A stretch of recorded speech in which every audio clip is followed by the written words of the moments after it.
Hey, welcome back to the channel, everybody. If you're new here, glad to have you. I just wanted to upload a new video talking about the recent spill in Panama City, Florida, which caused a little bit of pollution within the southern region of the bay. I uploaded a short video yesterday hoping to raise a little bit of awareness about what happened. So in this video, I wanted to give you a little bit more detail as to what specifically went wrong and what you should be watching out for. So one of the first things that you should know about the recent spill in St. Andrews Bay is that this was directly caused by the tropical storm Fred, or Hurricane Fred, that just rolled through. I was actually out in Panama City yesterday in St. Andrews Bay, and there were some pretty crazy dock wreckage by some of the docks that I was boating through. So really hope that the residents and anglers of Florida in Panama City are safe. But let's go ahead and get into what details we need to know about this. So this was relatively a pretty big spill. The total volume of the raw sewage spillage was around 170,000 gallons within three main bayous within the Panama City Bay. So I already kind of have it mapped out here. Really, the area that you should be cautious in is going to be around the Tyndall Air Force Base area. The main bayous that had spills were the Masalina Bayou, the Watson Bayou, and then also the Emmons Bayou right here. So if we look at this source right here, we'll have the different volumes that went into each bayou. It looks like Masalina Bayou was hit hardest with 120,000 gallons of raw sewage overflow. Emmons Bayou, it is the smallest bayou, but it got 6,000 gallons released, with Watson Bayou 50,000 gallons released. The cause of this raw sewage spillage was directly from Tropical Storm Fred, but we have a little bit more info by going over to the Florida Department of Environmental Protection. On August 19th, the pumps were airlocked from the storm and were not pumping as they are capable of. This led to a spill after the storm of wastewater.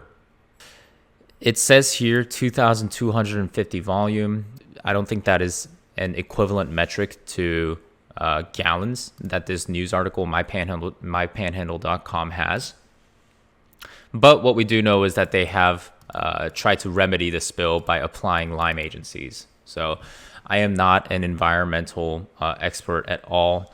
I have a friend who, may be a little bit more knowledgeable in this, so I may ask him about what this exactly means. But just to give you a reference as to how significant of a spill this might be, a lot of you know about the recent spill in Tampa Bay, which has caused a very dangerous red tide.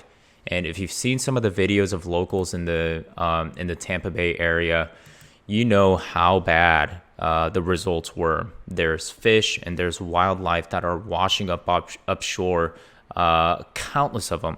And it's just really disappointing to see that millions of pounds of this wildlife has just died due to a very significant deadly red tide this year.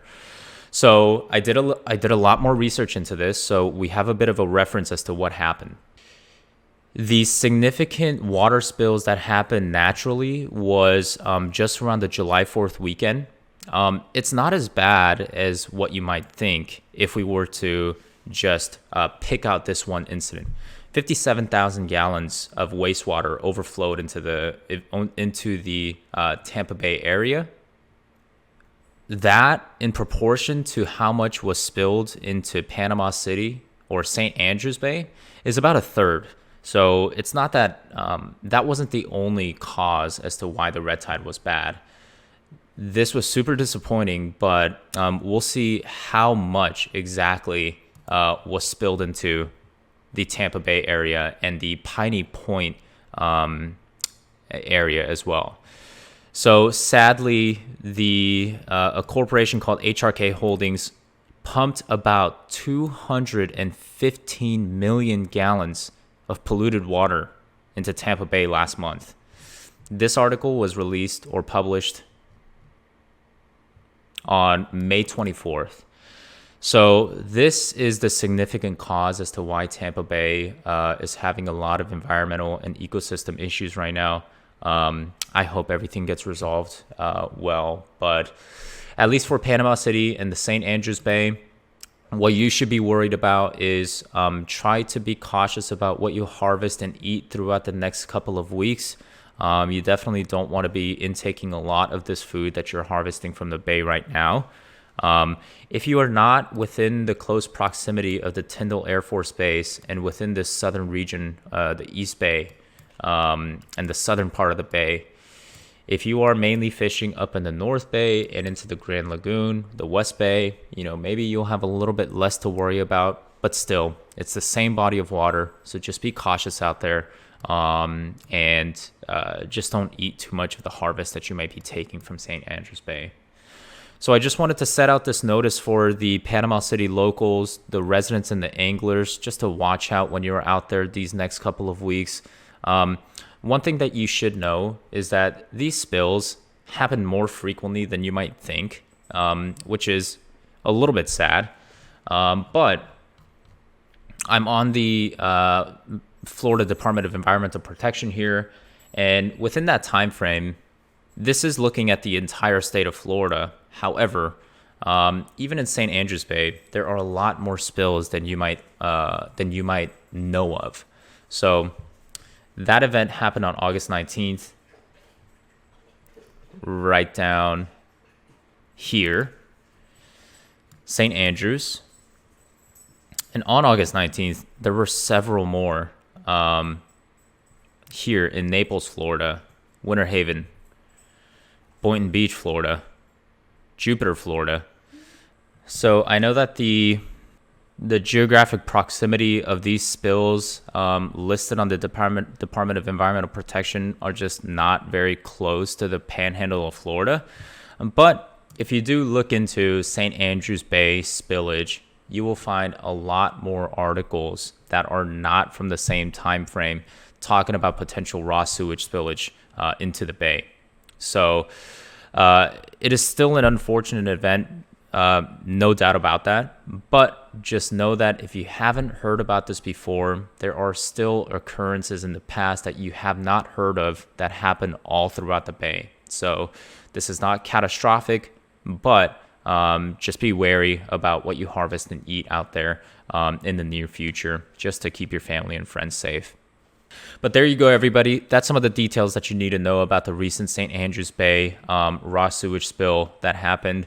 This was a direct cause of the of Hurricane Fred, Tropical Storm Fred, whatever you want to call it. But it was it was quite a strong storm, and the path went right over Panama City and right over southeastern Alabama, where I'm living. So thanks very much for watching, everybody. If you have any comments about what happened, if you have any questions about what happened, please leave them down in the comments below. I'd be happy to do a little bit more research and help you guys out and get the right information. So I'll look forward to hearing from you. But thanks very much. I'll see you on the next one.